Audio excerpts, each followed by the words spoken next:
las gorras de Kamala no se venden tanto como las de Trump, y only for the business. So the Trump hats sell more in New York. Yeah, the people buy more Trump hats. MAGA hats are selling in Manhattan, but Kamala merch is collecting dust?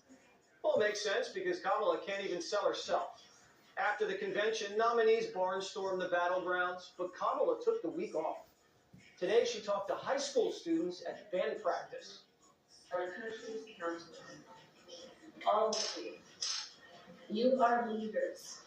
By the very fact that you all are here in this room, doing what you do at this incredible school, doing it as one big team, understanding all of the different parts that fit together to create a team. Imagine that for 4 years.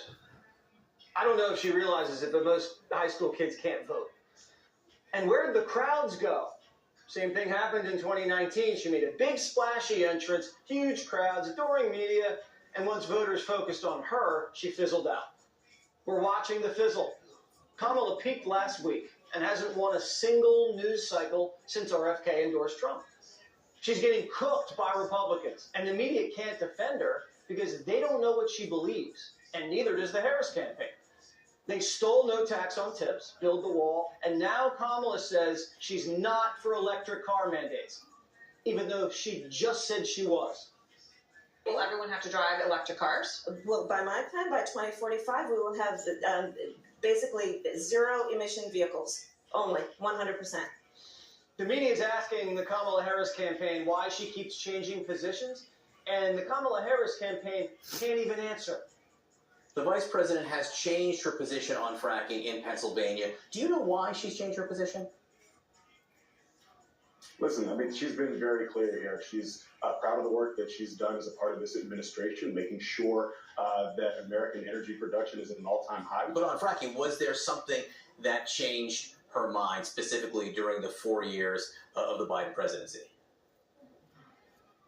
Now, listen, again, the vice president is very proud of the Biden-Harris administration's record on energy production and the economy writ large.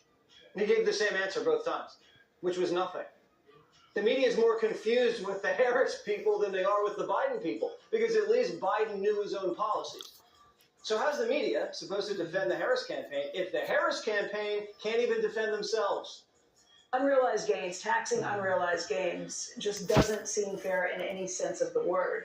In the very best sense, if you were taxing unrealized gains, all you're doing is pulling forward the taxes that would be paid later when someone actually sells the stock. I think that this reaction to unrealized gains is a little funny, given that I bet that the majority of people watching right now are already paying a tax on unrealized gains. It's called a property tax. When the value of your home goes up, It's a use tax. when the value of your home goes up, you pay higher taxes even if you don't sell your home. Your value of your home never moves the way the stock moves, the way something else. That's always the go-to answer.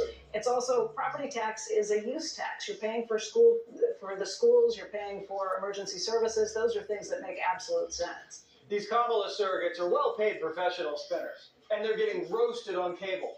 They're getting laughed at and eye-rolled out of the studio like it's their first time on TV because they don't know what they're talking about. They just hide, plagiarize Trump's policies, and think nobody's going to notice. The president called me and he said, you know, the crazy thing is, JD, that Kamala Harris, she's pretending that she agrees with us on everything. And if you look at her campaign the past week and a half, she pretends that she agrees with Donald J. Trump on every issue. She is running a copycat campaign. And I said, Mr. President, I think I figured out what's going on. She wants my job. She's realizing that they don't have any chance. She's going to ditch Tim Walz, and she wants to run alongside Donald Trump. She's pretending she agrees with you on everything. But we can't let her pretend, ladies and gentlemen. We have to remind people of the real record. Trump's the victim of identity theft. He should want. And there you have it, ladies and gentlemen. The bottom line is that, you know, at this point in time, and it's been like this for quite a while, but, you know, the Democrat Party is out of ideas, out of, you know, new ideas, especially to move America forward. With the Democrats in charge, America will not move forward.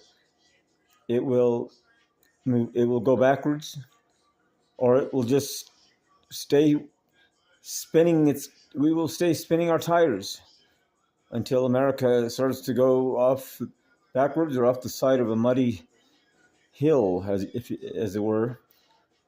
But Kamala Harris, and her running mate Tim Walz, they are way to the left of the vast majority of the American people. What they do support is so far left extremist that they don't even talk about it to the people, because they know the American people are not going to go for that. And furthermore, why are they trying to copy President Trump's policy ideas?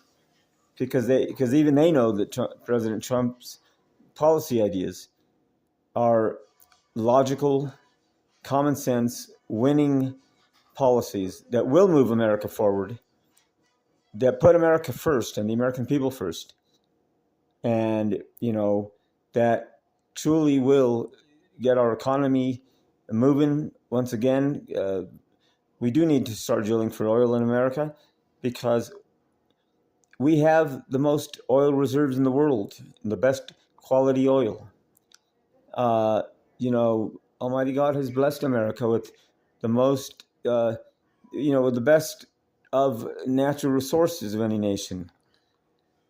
And for us to not use these natural resources and just to leave them there and not let the people, benefit from the jobs that are created, and and also at the same time, in many places it affects the way of life of rural communities, with including with sawmills and timber cutting.